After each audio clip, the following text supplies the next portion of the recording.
for not getting any sick leave whatsoever.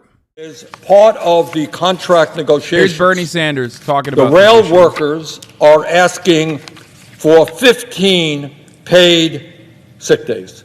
This is not a radical idea.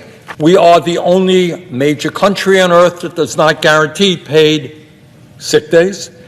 In Germany, workers are entitled to 84 weeks of paid sick leave at 70% of their salary. In Norway, workers are entitled to 1 year of paid sick leave at 100% of their salary. In the UK, workers are entitled to up to 28 weeks of paid sick leave. The rail workers in the United States are not asking for 1 year of paid sick leave. They're not asking for 6 months of paid sick leave. They are asking for 15 days. 15 days. Now, the rail industry has said, as I understand it, that they just cannot afford to do that. Just don't have the money. They say it would cost too much money to provide their workers with any paid sick days. Just can't afford to do it. Well, let's see. They made over $20 billion in profits last year. They provide their CEOs with huge compensation packages. And here's something else that everyone should know who's getting involved in this issue.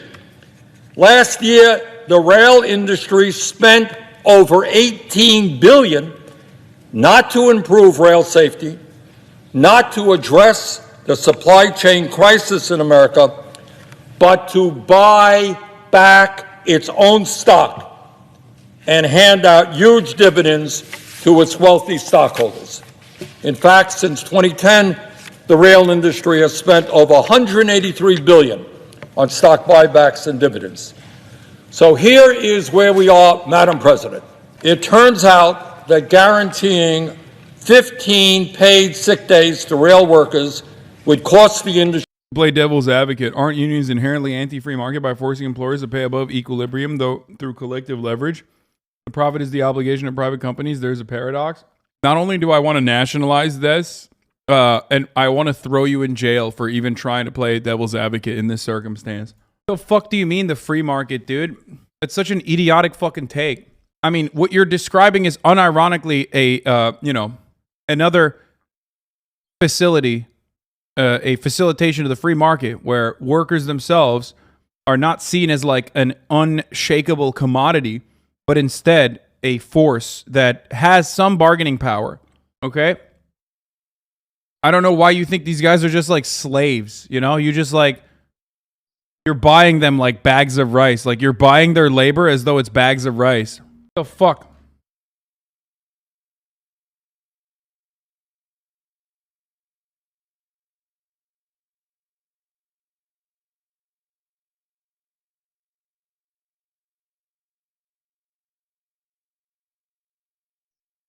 Econ textbooks have fucking broken people's brains, dude. I swear to God. They literally just think like these aren't people like your dad, your uncle, your family members, but they're just robots. It's also additionally silly when we were talking about the railways, like the railroads, which is a fundamental plank of like our infrastructure. It is incredibly important for our national security. It's incredibly important for commerce to run, which is precisely why the government has to interfere. Like, there is no free market. Not a single piece of the fucking railroad is at this stage created or even run by free market. It's the exact same thing. Like, they took the government resources, they took the government money, and there's a private patina now on top of it, but it's still absolutely something that, you know, the government has to control.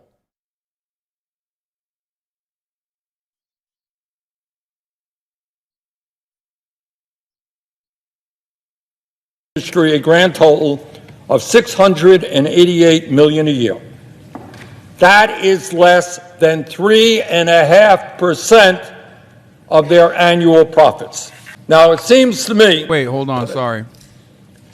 It turns out that guaranteeing 15 paid sick days to rail workers would cost the industry a grand total of $688 million a year. That is less than 3.5% of their annual profits. Now, it seems to me that if 4 major rail carriers can afford to spend over $18 billion a year on stock buybacks and dividends, please. Oh my God. That kind of shows that really, holy fuck. That unironically shows how inhumane these fucking scumlords are.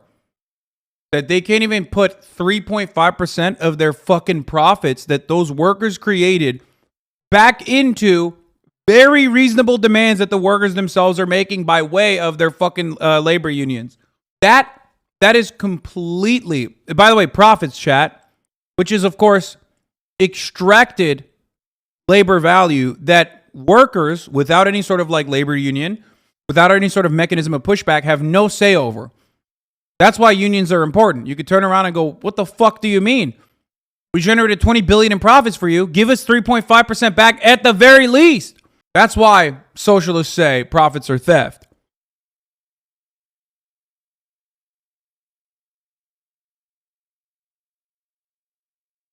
Oh my Lord.